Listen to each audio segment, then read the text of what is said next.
Twabadde tumanyi nti Mukama atujjukidde Pastor Bugembe ku luno agenda kuva ku lujja naye alabika akyaluliko nnyo amaanyi gatuwedde.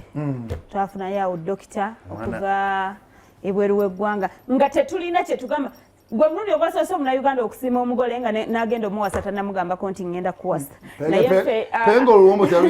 ba service provider ab'emmere tubadde twabafunye wa makeup wendi owa gawuni kubwereere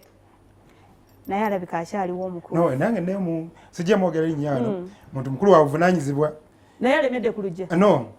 kakati ebifaananyi bifuluma ebisooka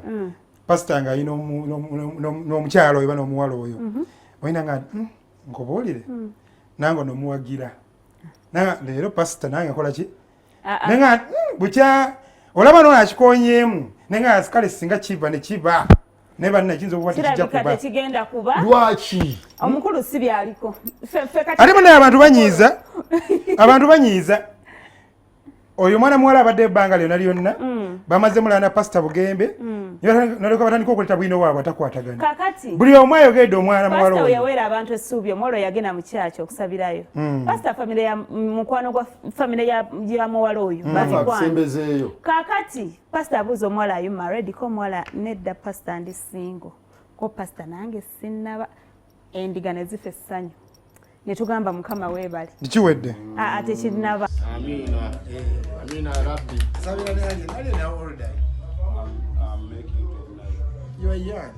Naye nkuze mu birowoozo ne mu bikolwa nsanyuse nnyo ngenda kuba nakusabira nnyo walogezeko ku kyaki nasomako n'omusomo gakoza mutale no nasomako n'omusomo guno eno ate nansa nawanyuma nnyo ngenda kusabira wano nga bamawere ba ngwe kusaba ekisooka amuyofan sirabanga muntu alina good talent very talented kwagala nnyo naye toddangamu ku understand si muntu mulungi yajja okubba okutta tukusabira n'okulokoka nefujjo ligenda ebi fujjo sobola okukendera pastor fujjo tamasirina bampayiza buwayiriza byebyo bale njagala nnyo enjambala yabalooya nti bo tebaagala star business wise so toddangamu muwana kuba ajja kukola bubi nnyo wana Katonda nsaba pastor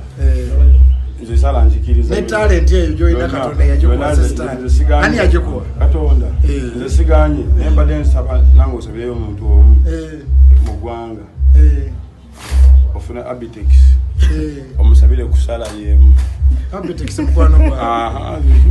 musabire yabadde ogamba ave ku sitaani atereere ebbanga lyakolaga ebbanga ddene nnyo kulakaje very young talented man asabye nti effujjo lingi muyambe ligenderere mu linnya lya Yesu Kristo Omunnazaaleesi amiina ate oyongere okushayininga nnyo talent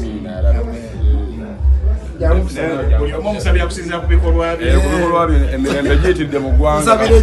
emirembe gikendeere nakweyongere ayi Mukama nsabira aliemu oyongere omukuuma omuggyemu effujjo eringi lyakoze tono lisigadde pastor sikyalina nonafujjo wadde anti kati nsaba kati sababu sabi Katonda ntereko kamera yabe nga nnondoola wenkolera effujjo agamba abantu nesubira kola fujjo ebyaddala you're a superstar. I pray that God will continue to bless you. I pray that God will continue to help you. Nsaba ne byonna nga byanyiza abantu Katonda abayambe bakusaasire ate sula empya oyongere okubeera very humble and so that your talent continues. Nsabye omukono gwa Mukama guleme okuvaako Katonda akukuume akuyambe ate ne sitaani omukyawe ennyo oyagala nnyo Katonda mu linnya erya Yesu amiina. This time bamukoze ki naye nga tutusabira n'abankyawa nabo ne bankyawa ne bansonyiwa basabidde anti ate ogambye nze ye Katonda awulidde kaliako omusalaba katunyiza nnyo abalokole kali ke wajja ku musalaba ng'ogira bwoti abalokole banyigira si bokka sibuka buli muntu ayagala Kristo era bagambe bakusonyiwe balina okwenenya ennyo n'okunoonyereza okw'amaanyi. Lwaki wakakola anti Yesu tewali amaanyi bwafaanana kati gwe kikolwa bo bamanyiddewa nti oba saakijja ku Yesu kana kijja ku Sitaani. Anti ye Yesu tumumanyi mu Bayibuli byonna ebikufaako ennyambala gyoyambadde kati ali omusobola okweyimirira omuntu mu kkooti. Osobolera ddala Mukama alokola era awonya.